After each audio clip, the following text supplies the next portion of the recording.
जय हिंद बच्चा पार्टी। आप सभी लोग कैसे हैं? हम उम्मीद करते हैं कि आप सभी लोग अच्छे होंगे, स्वस्थ होंगे और आप सभी लोग की पढ़ाई भी बहुत ही अच्छी तरीके से चल रही होगी।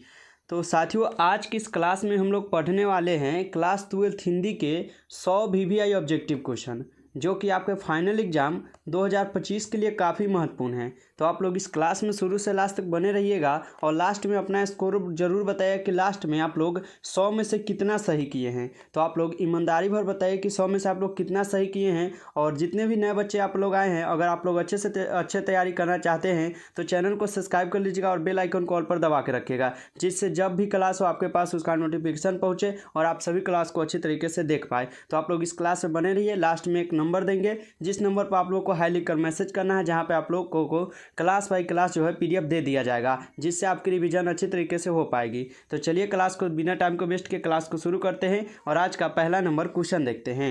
आज का पहला नंबर क्वेश्चन क्या है कि उसने कहा था कहानी के लेखक कौन है। सभी क्वेश्चन इंपॉर्टेंट लाए हैं साथियों, और एक एक क्वेश्चन जो है गेसिंग क्वेश्चन है, बहुत ही इंपॉर्टेंट क्वेश्चन है, बने रहिएगा। उसने कहा था कहानी के लेखक कौन है, तो चंद्रधर शर्मा गुलेरी। ऑप्शन बी यहाँ पे इस प्रश्न का सही जवाब हो जाएगा। चलिए दूसरा नंबर क्वेश्चन देखिएगा कि बाल कृष्ण भट्ट की रचना बातचीत क्या है। तो हम आप लोगों को पिछले क्लास में बताए थे कि बाल कृष्ण भट्ट की रचना जो है वह क्या है, तो ललित निबंध है। ऑप्शन डी यहाँ पे इस क्वेश्चन का सही जवाब हो जाएगा।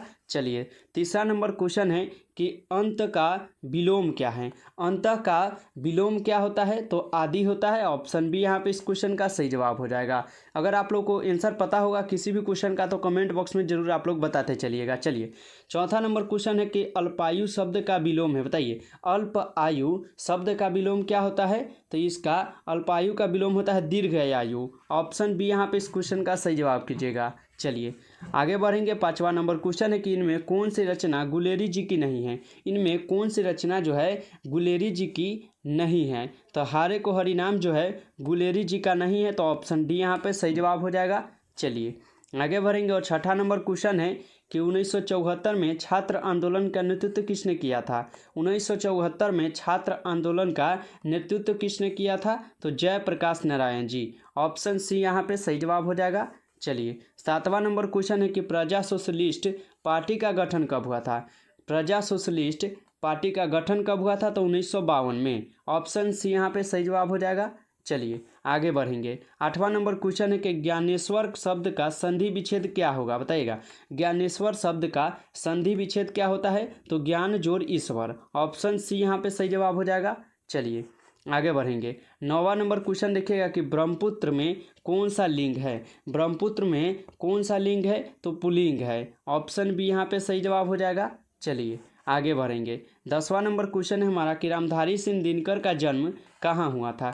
रामधारी सिंह दिनकर जी का जन्म जो है कहाँ पर हुआ था, तो सिमरिया बेगूसराय बिहार में हुआ था। ऑप्शन डी यहाँ पे सही जवाब हो जाएगा। चलिए आगे बढ़ेंगे। 11 नंबर क्वेश्चन है कि दिनकर जी की पत्नी का क्या नाम था। दिनकर जी की पत्नी का नाम क्या था, तो श्यामवती देवी था। ऑप्शन ए यहाँ पे सही जवाब हो जाएगा 11 का। चलिए आगे बढ़िएगा। 12 नंबर क्वेश्चन का जवाब दीजिए कि दिनकर जी की कितनी वर्ष की अवस्था में पहली कविता पुस्तक प्रकाशित हुई थी। दिनकर जी की कितनी वर्ष की अवस्था में पहली कविता पुस्तक जो है प्रकाशित हुआ था, तो 21 वर्ष की अवस्था में। ऑप्शन ए यहाँ पे सही जवाब हो जाएगा। चलिए आगे बढ़ेंगे। 13 नंबर क्वेश्चन क्या है कि इंद्र सभा नाटक के नाटककार कौन है। इंद्र सभा नाटक के नाटककार कौन है, तो अज्ञा जी है। ऑप्शन सी यहाँ पे सही जवाब हो जाएगा। चलिए आगे बढ़ेंगे। 14 नंबर क्वेश्चन पढ़िए कि अज्ञा जी का मूल निवास कहाँ है। अज्ञा जी का मूल निवास स्थान कहाँ पर है, ये बताना है, तो करतापुर पंजाब में। ऑप्शन ए यहाँ पे सही जवाब कीजिएगा 14 का। चलिए आगे बढ़ेंगे। 15 नंबर क्वेश्चन है कि कौवा शब्द का पर्यायवाची है। कौवा शब्द का पर्यायवाची क्या होता है, तो उपयुक्त में से तीनों हो जाएगा। काक भी हो जाएगा, प्रतिजिह्वा हो जाएगा, वायस हो जाएगा, इनमें सभी होना चाहिए। तो ऑप्शन डी यहाँ पे सही जवाब कीजिएगा। चलिए आगे बढ़िएगा। 16 नंबर क्वेश्चन है आम शब्द में कौन सा लिंग है। आम शब्द जो है क्या है, स्त्रीलिंग है, पुल्लिंग है, उभयलिंग है, या इनमें से कोई नहीं है, तो आम जो शब्द है वह क्या है, पुल्लिंग है। ऑप्शन बी यहाँ पे सही जवाब हो जाएगा। चलिए आगे बढ़ेंगे। 17 नंबर क्वेश्चन है कि उपवन में कौन सा उपसर्ग है। तो हम आप लोग को बताते आ रहे हैं कि उपसर्ग जो है पहले लगता है और प्रत्यय जो है लास्ट में लगता है। तो यहाँ पे क्वेश्चन क्या है कि उपवन में कौन सा उपसर्ग है। तो उप देखिए कहाँ पर है, बी में दिया गया है उप, तो ऑप्शन बी यहाँ पे सही जवाब हो जाएगा। चलिए आगे बढ़िएगा। 18 नंबर क्वेश्चन है कि आत्मा का विशेषण क्या है, बताइए। आत्मा का विशेषण जो है क्या होता है, तो आत्मीय होता है। ऑप्शन बी यहाँ पे सही जवाब हो जाएगा। चलिए आगे बढ़ेंगे। 19 नंबर क्वेश्चन का जवाब दीजिएगा कि तार अस्पतक का प्रकाशन वर्ष है। तार अस्पतक का प्रकाशन वर्ष कब है ये बताना है, तो 1943 है। ऑप्शन सी यहाँ पे सही जवाब हो जाएगा। चलिए आगे बढ़ेंगे। 20 नंबर क्वेश्चन का जवाब दीजिए कि नौजवान भारत सभा का गठन किसने किया था। नौजवान भारत सभा का गठन जो है किसने किया था, तो भगत सिंह। ऑप्शन सी यहाँ पे सही जवाब हो जाएगा। चलिए आगे बढ़िएगा और 21 नंबर क्वेश्चन का जवाब दीजिएगा। बम का दर्शन किसकी रचना है। बम का दर्शन जो है किसकी रचना है, तो भगत सिंह। ऑप्शन ए यहाँ पे सही जवाब हो जाएगा। साथियों आप लोग बने रहिएगा इस क्लास में, क्योंकि इस क्लास में जो कुल 100 क्वेश्चन हैं और आप लोगों को लास्ट में बताना है कि आप लोग कितना सही किए हैं, तो आप लोग बने रहिए। चलिए 22 नंबर क्वेश्चन क्या है कि डॉन ब्रीन की आत्मकथा किसकी पुस्तक है। डॉन ब्रीन की आत्मकथा जो है किसकी पुस्तक है, तो सचिंद्र नाथ सान्याल की है। ऑप्शन बी यहाँ पे सही जवाब कीजिएगा। चलिए आगे बढ़ेंगे। 23 नंबर क्वेश्चन क्या है कि हास्यास्पद शब्द में कौन सा प्रत्यय है। हास्यास्पद शब्द में कौन सा प्रत्यय है, तो प्रत्यय हम आप लोग को क्या बताएं कि लास्ट में लगता है। तो हास्यास्पद में कौन सा प्रत्यय हो जाएगा, तो इसमें अस्पद कहाँ पे आ रहा है, तो बी में आ रहा है, तो आस्पद हो जाएगा। ऑप्शन बी यहाँ पे सही जवाब कीजिएगा। चलिए आगे बढ़िएगा। 24 नंबर क्वेश्चन का जवाब दीजिए कि आदर शब्द का विलोम है, बताइए। आदर का विलोम क्या होता है, सम्मान, अपमान, सत्कार, अनादर। बताइए आदर शब्द का जो विलोम होता है ना, वह होता है अनादर। तो ऑप्शन डी यहाँ पे सही जवाब हो जाएगा। चलिए आगे बढ़ेंगे।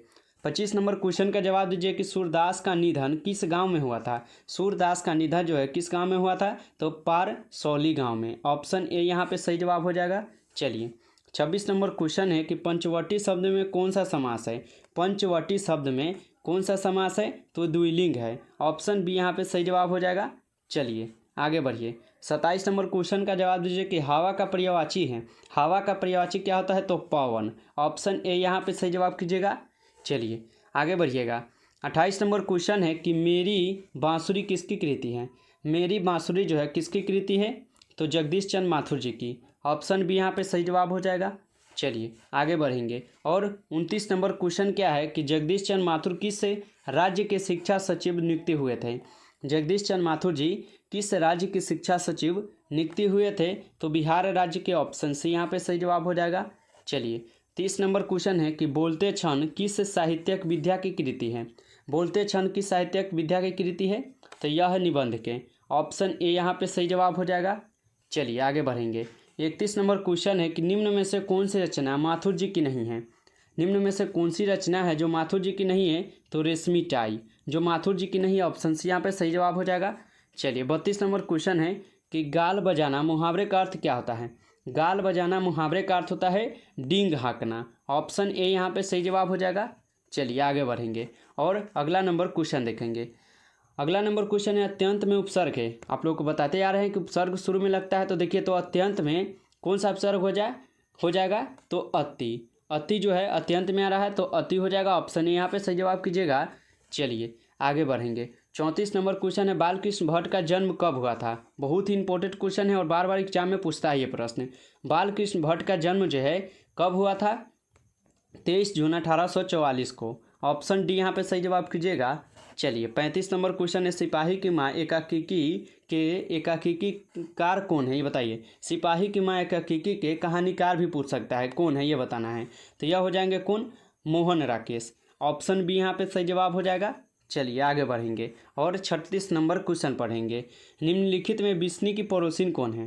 निम्नलिखित में बिस्नी की पड़ोसिन क्या है, तो हम आप लोग को सब्जेक्टिव में भी समझाए। अगर नहीं देखे हैं तो आप लोग प्लेलिस्ट के माध्यम से सब्जेक्टिव बुक को भी एक बार पढ़ लीजिएगा, जो कि आपके एग्जाम के लिए काफ़ी महत्वपूर्ण है। तो निम्नलिखित में बिस्नी की पड़ोसिन कौन हो जाएगा, तो यहाँ पे कुंती जो है बिस्नी की पड़ोसिन थी। ऑप्शन सी यहाँ पे सही जवाब हो जाएगा। चलिए आगे बढ़ेंगे। 37 नंबर क्वेश्चन है आषाढ़ का एक दिन नाटक किसकी रचना है। आषाढ़ का एक दिन नाटक जो है यह किसकी रचना है, तो मोहन राकेश जी का। ऑप्शन डी यहाँ पे सही जवाब हो जाएगा। चलिए 38 नंबर क्वेश्चन है हिंदी साहित्य के विकास में अपभ्रंश का प्रयोग पुस्तक किसने लिखा है? तो यह लिखे नामवर सिंह। ऑप्शन बी यहाँ पे सही जवाब हो जाएगा। चलिए 39 नंबर क्वेश्चन है, मोहन राकेश के पिता का क्या नाम था? मोहन राकेश जी के पिता का नाम क्या था? तो करमचंद गुगलानी। ऑप्शन ए यहाँ पे सही जवाब हो जाएगा। चलिए 40 नंबर क्वेश्चन है कि अनुसरण में कौन सा उपसर्ग है?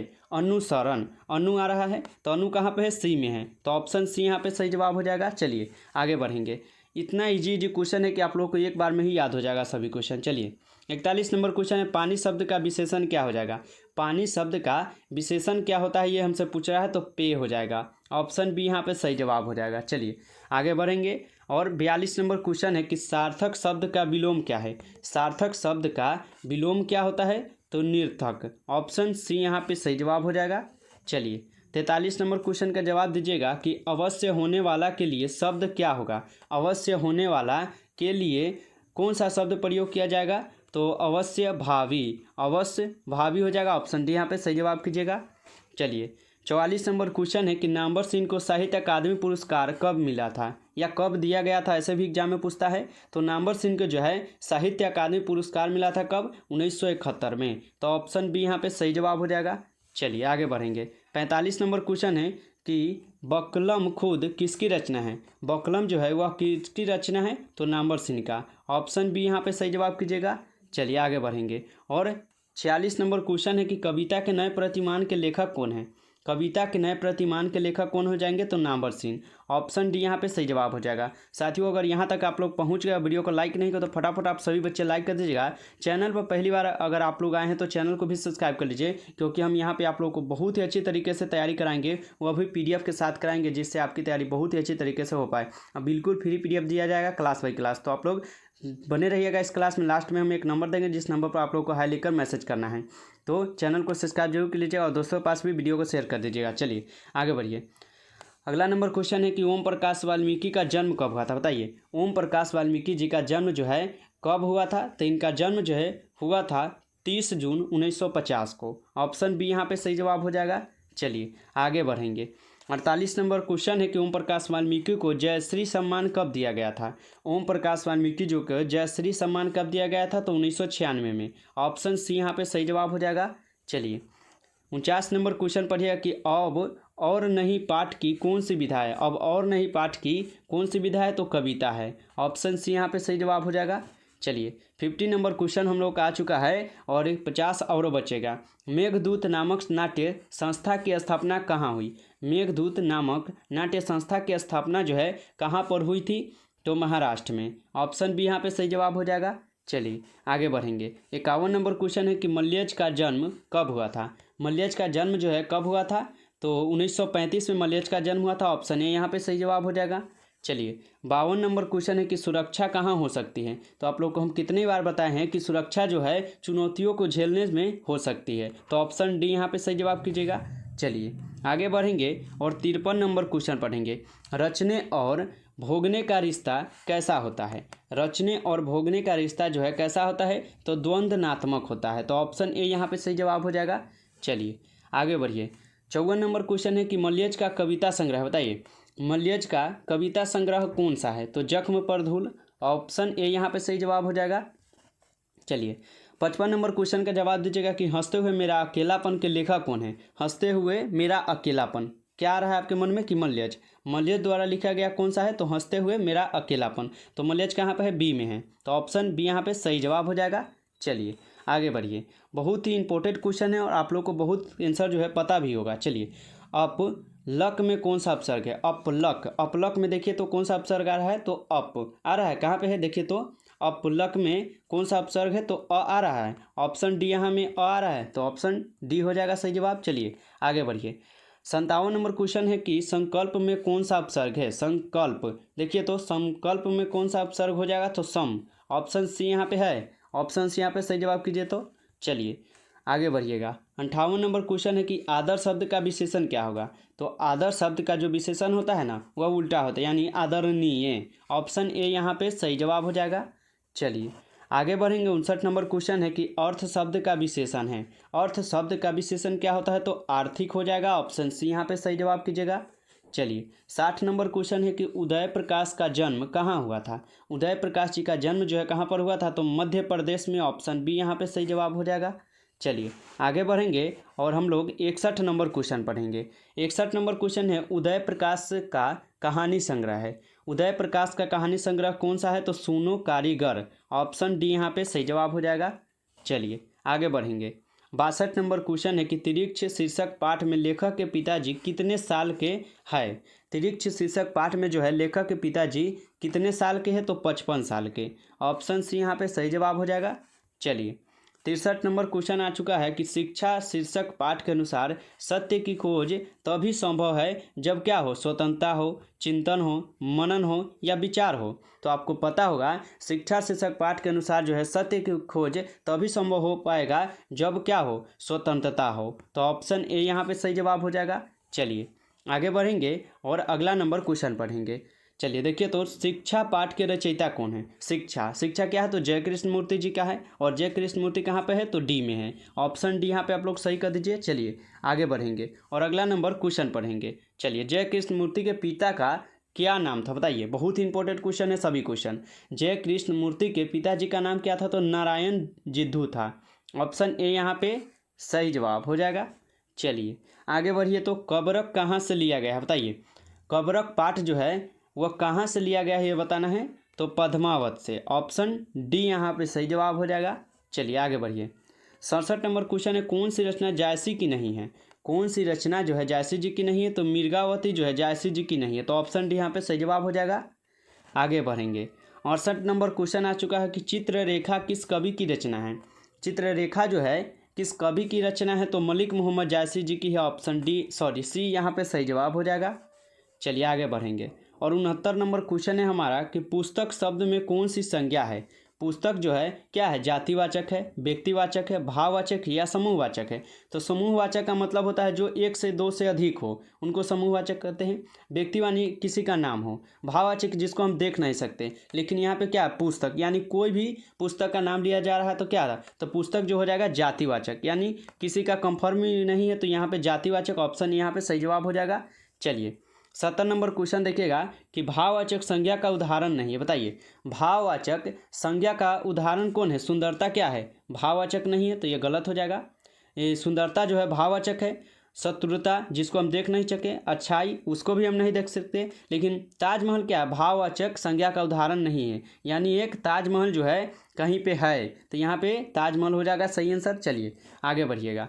71 नंबर क्वेश्चन का जवाब दीजिए कि भीड़ शब्द किस संज्ञा है, बताइए। भीड़ शब्द जो है कौन सी संज्ञा है, तो भीड़ शब्द हो जाएगा यानी समूह, यानी 1 2 3। अगर मान लीजिए कि इसमें 50 आ गया तो 50 क्या है, समूह हो जाएगा। तो 50 आदमी का समूह क्या कहलाएगा, समूहवाचक। तो यहाँ पे क्या है, भीड़ शब्द कौन सा संज्ञा है, तो समूहवाचक, तो ऑप्शन डी यहाँ पे सही जवाब हो जाएगा।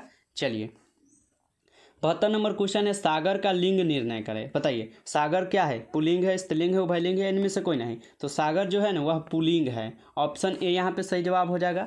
चलिए आगे बढ़ेंगे और 73 नंबर क्वेश्चन है कि कृष्ण भक्ति शाखा के कवि कौन है। कृष्ण भक्ति शाखा के कवि कौन है, तो तुलसीदास। तुलसीदास हो जाएंगे, ऑप्शन ए यहाँ पे सही जवाब कीजिए। तो चलिए 74 नंबर क्वेश्चन है सूरदास की कौन सी रचना है। सूरदास की कौन सी रचना है, तो सूरदास की जो रचना है ना वह है सुरसागर, ऑप्शन डी यहाँ पे सही जवाब कीजिएगा। चलिए आगे बढ़ेंगे। 75 नंबर क्वेश्चन है कि तुलसीदास का निधन कब हुआ था। तुलसीदास का निधन कब हुआ था, तो 1623 में, ऑप्शन बी यहाँ पे सही जवाब हो जाएगा। चलिए आगे बढ़ेंगे और अगला नंबर क्वेश्चन देखेंगे। 76 नंबर क्वेश्चन है कि तुलसीदास के मित्र थे, बताइए। तुलसीदास के मित्र कौन थे, तो इनमें से सभी थे। महाराजा मानसिंह थे, नभादास जी थे, दार्शनिक मधुसूदन सरस्वती थे, यानी इनमें से सभी हो जाएगा तुलसीदास का मित्र, तो ऑप्शन डी यहाँ पे सही जवाब हो जाएगा। चलिए आगे बढ़िएगा और 77 नंबर क्वेश्चन का जवाब दीजिए कि निम्न में से कौन तुलसीदास की रचना है, बताइए। निम्न में कौन सी रचना जो है तुलसीदास की है, तो दोहावली, ऑप्शन डी यहाँ पे सही जवाब हो जाएगा। चलिए आगे बढ़ेंगे। 78 नंबर क्वेश्चन है कि भक्त चरित्रों की माला है, बताइए। भक्त चरित्रों की माला क्या है, तो भक्तमाला, ऑप्शन सी यहाँ पे सही जवाब हो जाएगा। आगे बढ़ेंगे। 79 नंबर क्वेश्चन आ चुका है कि नाभादास किस धारा के संत थे, बताइए। नाभादास जो है वह किस धारा के संत थे, तो वैष्णव दर्शन के थे, ऑप्शन सी यहाँ पे सही जवाब हो जाएगा। चलिए 80 नंबर क्वेश्चन है कि चिंतामणि त्रिपाठी भूषण के कौन थे, बताइए। भाई थे, चाचा थे, भतीजा थे, इनमें से कोई नहीं थे। तो चिंतामणि त्रिपाठी जो है ना वह भूषण के कौन थे, तो वह थे भाई। ऑप्शन ए यहाँ पे सही जवाब हो जाएगा। चलिए आगे बढ़िएगा। 81 नंबर क्वेश्चन आ चुका है, ध्यान से पढ़िएगा कि भूषण ने छत्रसाल दशक के कितने छंदों में महाराजा छत्रसाल की वीरता का व्याख्या यानी वर्णन किए हैं, तो यह किए हैं कुल 10 छंदों में। ऑप्शन सी यहाँ पे सही जवाब हो जाएगा। चलिए आगे बढ़िए। 82 नंबर क्वेश्चन का जवाब दीजिए कि चंद्रशेखर शब्द का कौन सा समास है, बताइए। चंद्रशेखर शब्द जो है कौन सा समास है, तो बहुब्रीहि समास, ऑप्शन बी यहाँ पे सही जवाब हो जाएगा। चलिए 83 नंबर क्वेश्चन है कि पुस्तक शब्द का लिंग निर्णय करें। पुस्तक क्या है, स्त्रीलिंग, पुल्लिंग, उभयलिंग या इनमें से कोई नहीं। तो पुस्तक शब्द जो है ना वह एक प्रकार का स्त्रीलिंग है, तो ऑप्शन ए यहाँ पे सही जवाब हो जाएगा। चलिए 84 नंबर क्वेश्चन क्या है कि शिवरत्न साहू जयशंकर प्रसाद के कौन थे।